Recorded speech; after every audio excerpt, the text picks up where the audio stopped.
অর্থনীতি বাঁচাইতে হলে, দেশ চালাইতে হলে আওয়ামী লীগকে নিয়ে নির্বাচন করা লাগবে। এই পরিস্থিতি কিন্তু সামনে তৈরি হতে পারে। সস্তা রেটরিক কিংবা বক্তব্য রাজনীতির মাঠে আমরা অনেকে দিচ্ছি, ওটা ভিন্ন বিষয়। আর সবচেয়ে বড় বিষয় হচ্ছে এই গত এক বছরে আমরা অভ্যুত্থানের স্টেক হোল্ডাররা, গণ অভ্যুত্থানের দাবিদাররা আমরা যা করলাম সেইটাও আওয়ামী লীগকে কামব্যাক করার একটা রাস্তা তৈরি করে দিয়েছে।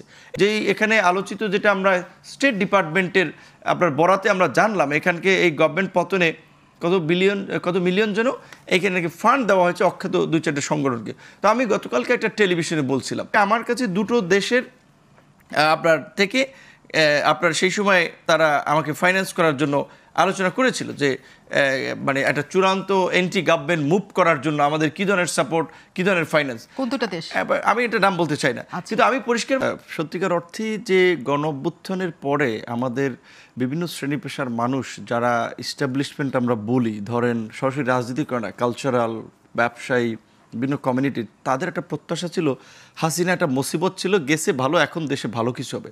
বাট এক বছরে যখন তারা দেখলো যে আগে হাসিনার লোকেরা মিডিয়া চালাইছে, এই অভ্যুত্থানের পরে এখন 2-3 দলের লোকেরা মিডিয়া দখল করছে, ব্যবসায়ী কমিউনিটির লোকদের কাছে চাঁদাবাজি করছে, মব সৃষ্টি করে মানুষের কাছে পয়সা নিচ্ছে, এবং বিভিন্ন মানুষকে আওয়ামী লীগ যেটা করতো ট্যাগিং করে আপনার হয়রানি করতো, হেনস্থা করতো, সমস্ত পুরনো কালচার আবার এখানে মানে পুনরায় চালু হয়েছে।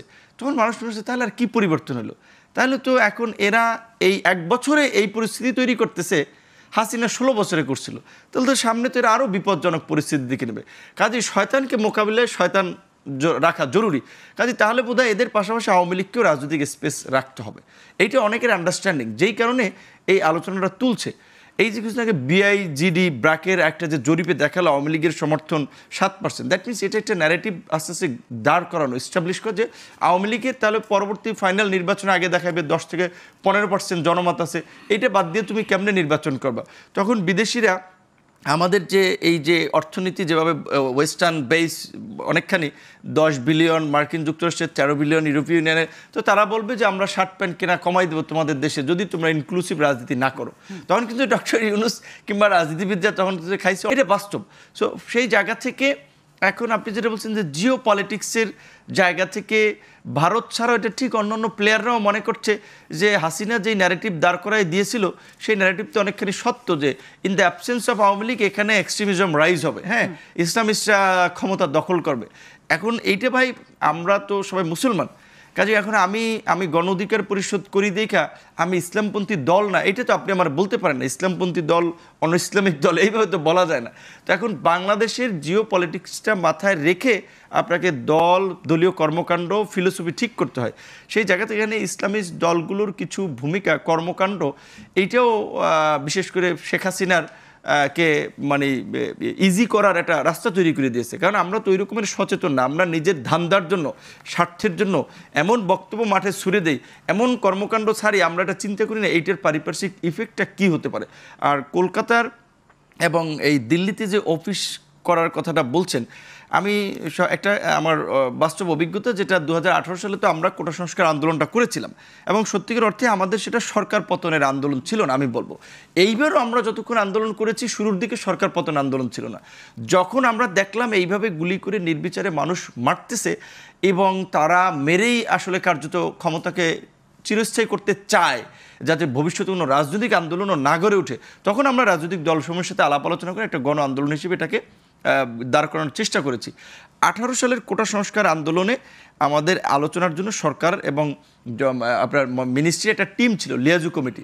তাদের আলোচনায় জাহাঙ্গীর কবির নানক সাহেব একবার আমাদের সাথে খোলামেলায় বলছিলেন যে এই আপনার 111-এর আগে বিএনপির শেষ পিরিয়ডে আপনার নানক সাহেব এবং আজম সাহেব তারা এই যুবলীগের প্রেসিডেন্ট সেক্রেটারি ছিলেন। তারা আপনার এইখানে বলছে যে এই বোমা কিভাবে বানায়, তো এটা বলতো এই যে 28শে অক্টোবর এই পল্টনের তাণ্ডব করা, কে বলছে আমরা এগুলো সব তৈরি করে আমরা বর্ডারে থাকতাম, সিম ব্যবহার করতাম, আপনার এই বর্ডারের এই পাশ থেকে সিম দিয়ে যেত, ওই পাশে ঢুকলেই বাংলাদেশি সিম নেটওয়ার্ক পেত না। সো তখন বুঝলাম যে আওয়ামী লীগকে এইভাবে ভারত ট্রেন করে, শুধু মুক্তিযুদ্ধে না, 2011-এর ক্ষেত্রে প্রেক্ষাপট তৈরিতে ইন্ডিয়ান যে কী রোল সেটা নানক ভাইয়ের কাছে শুনেছিলাম। সো এখন এই পরিস্থিতিতে তো সেই আওয়ামী লীগকে আবার তাদের কামব্যাক করানোর জন্য তাদের তো মিশন থাকবেই। সেক্ষেত্রে কলকাতা অফিস খোলা, সাদ্দাম ছাত্রলীগের সভাপতি ওখানে বসে এএনআই বিভিন্ন চ্যানেলে ইংলিশে বাংলা ইন্টারভিউ দিচ্ছে, সমানতালে অন্যান্য নেতারাও কথা বলছে, এবং মাঝখানে তো তাদের একটা মানবাধিকার বিষয়ক সেমিনার করার কথা ছিল। মূলত বাংলাদেশে যে হিন্দুদের উপরে নির্যাতন হচ্ছে, মাইনরিটি এখানে থ্রেট আছে, এই সমস্ত বিষয়গুলো ফেব্রিকেটেড করে তুলে ধরা, যেটা ইন্ডিয়া এই পতনের পরপরই তাদের সমস্ত মিডিয়া রাষ্ট্রযন্ত্রকে ব্যবহার করে ন্যারেটিভ দাঁড় করানোর চেষ্টা করেছে। সুতরাং সামনের পরিস্থিতিটা আসলে আমাদের অত সহজ না। নির্বাচনের অনেকে বলছে নির্বাচন হয়ে যাবে, নির্বাচন হচ্ছে। এই নির্বাচন আওয়ামী লীগ শুরুর দিকে ইন্ডিয়াও চেয়েছে নির্বাচন হোক, এখন আবার নির্বাচনকে বানচাল করার জন্যও কিন্তু আবার এই মিশন, এই নেক্সাস কাজ করবে। পাপা যে কথাটা উনি বললেন যে আসলে আওয়ামী লীগকে দরকার হতো না, কিন্তু যে পরিস্থিতি 1 বছরে তৈরি হয়েছে, সবকিছু আবার দখল হয়েছে, পাল্টা দখল, সেখানে আপনাদের নাম আছে নিশ্চয়ই, উনি নাম না বললেও আপনি এটা বুঝতে পারেন। এই যে আপনাদের যে অবস্থা, যে আপনাদের কর্মকাণ্ডের জন্য, ইসলামী দলগুলোর কর্মকাণ্ডের জন্য, যে ধরেন যেই তরুণদেরকে ঘিরে মানুষ একটা শুভ্র একটা সুপ্রভাতের স্বপ্ন দেখেছিল, এই গুটিকে তরুণরা যে ক্ষমতা পেয়ে কি করলো, শেখ হাসিনার পিয়নের আমরা 400 কোটি টাকার গল্প শুনি, শেখ হাসিনা 16 বছর একটানা ক্ষমতায় ডিকটেটর। আমরা তো দেখলাম এই তরুণ উপদেষ্টাদের পিয়ন কয়েক মাসে 400 কোটি টাকার গল্প আমরা দেখতে পেলাম। সালমান এফ রহমানরা আপনার একেবারেই রাজনীতি করছে কয়েক দশক, তারপরে তারা দরবেশ হয়েছেন। আমরা তো দেখলাম এই ছাত্র আন্দোলনের যারা বলা চলে আইকনিক ফিগার প্রমিথিউস, কয়েকদিনের মধ্যে তাদের মধ্যেও দরবেশ তৈরি হয়েছে। সো শুধুমাত্র এখানে বিএনপি জামাতেরও এখানে দায় আছে নিশ্চয়ই। এবং আপনারা দুজনেই বলছেন যে ভারত এবং রয়ের একটা বড় ধরনের প্রভাব এই দেশের রাজনীতিতে, দেশেতে অনেক আছে। কিন্তু আমার প্রশ্ন হচ্ছে, শুধু ভারত আর রয়ের রাজনীতি কি এখানে চলে? আইএসআই বলেন, সিআইএ বলেন, মোসাদ বলেন, আর কারোর রাজনীতি নাই এখানে? এটা পৃথিবীর বিভিন্ন দেশেই বিশেষ করে শক্তিধর রাষ্ট্রগুলোর গোয়েন্দা সংস্থা কাজ করে। অবশ্যই বাংলাদেশে আপনার গণতান্ত্রিক প্রক্রিয়ায় নির্বাচনের পাশাপাশি বিভিন্ন সময় সরকার পরিবর্তনে বিদেশি রাষ্ট্রগুলোর অনেক ক্ষেত্রে ভূমিকা আছে। তবে অন্যদের থেকে বাংলাদেশের জিও পলিটিক্সের জায়গা থেকে, ধরেন ইন্ডিয়ার সাথে যাদের অ্যালাইনমেন্ট, সেই জায়গা থেকে ইন্ডিয়াকেই অনেকে সমর্থন করে, বা পলিসিটা ইন্ডিয়ার সাথেই প্রো ইন্ডিয়ান একটা পলিসি নেয়।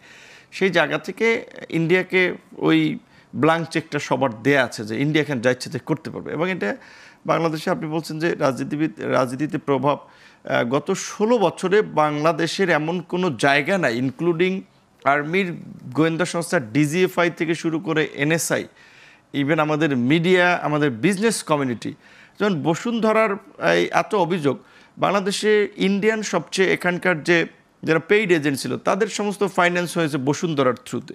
বসুন্ধরার বিরুদ্ধে এত অভিযোগ, এই গভর্নমেন্টও দেখেন বসুন্ধরাকে কিন্তু ওইভাবে কাট করে দাঁড় করাতে পারেনি, তার বিরুদ্ধে ওয়ারেন্ট ইস্যু হয়েছে, বাট অ্যারেস্ট করতে পারে নাই। মাই টিভির ওই আপনার চেয়ারম্যানকে অ্যারেস্ট করেছে কেন? ওইখানে আমি যতদূর শুনছি 2টা দলের লোকেরা তাদের একটা লোককে ওইখানকার প্রধান পদে বসাতে চেয়েছে, ওই ভদ্রলোক এইটা অ্যাক্সেস দেন নাই। হ্যাঁ, সেই কারণে তারা 2 দল মিলে 1 বছর পরে তারা হত্যা মামলায় ঢুকাই দিছে। যে আমি যেহেতু 18 সালের থেকে 24শে জুলাই পর্যন্ত আমাদের এইজের কিংবা এরকমের তরুণদের মধ্যে I was one of the known face, এবং এই কোটা সংস্কার আন্দোলন থেকে নিরাপদ সড়ক আন্দোলন, ডাকসুর বিপি হওয়া, পরবর্তীতে একটা দল তৈরি হওয়া, ছোট হোক বড় হোক, একটা দল তো বাংলাদেশে তৈরি করছি এবং একটা ইনফ্লুয়েন্সও তৈরি করছি রাজনীতির মাঠে, আন্দোলনের মাঠে। সেই জায়গা থেকে